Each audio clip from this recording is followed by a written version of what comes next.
અમે તો ગામડામાં, હું તો હજી રહું છું, હજી આપણે ત્યાં ગામડામાં કહેવત છે, બોલાય આમ લોકો અમસ્તા અમસ્તા વાતચીત 5 છે શેઠે સડતા નહીં,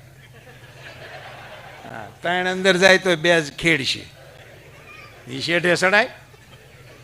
પણ એ ક્યારે થાય?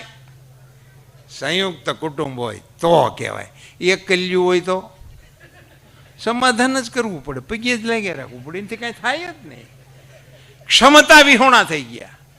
મોરલ ઓથોરિટી જે આપણી રહેતી હતી ને કુટુંબમાંથી આવે.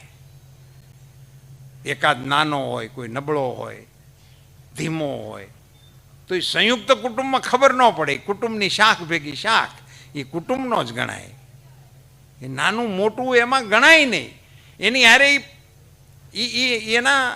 એના ઉછેરને કોઈ બાધ ન આવે, એના વિકાસને કોઈ બાધ ના આવે. હવે એ તરત ઓશિયાળા થઈ જાય છે, નિરાધાર થઈ જાય છે, સંઘર્ષ નથી કરી શકતા. અને સંઘર્ષ આવે ત્યારે જે એકલતા અનુભવે છે પછી એ પાછા નથી વળી શકતા. પછી પાછા નથી વળી શકતા. એને સમજણ હોતે ને પડે છે કે અટાણે જો ભાઈઓ હોત, અટાણે જો પપ્પા હોત, અટાણે જો મમ્મી હોત, એમ તો એને પછી આંચકા આવે છે. પણ ત્યારે તો આપણે લીલું વાટી ચૂક્યા હોય કે તમે એટલે અમે નહીં ને અમારે ત્યાં તમે નહીં.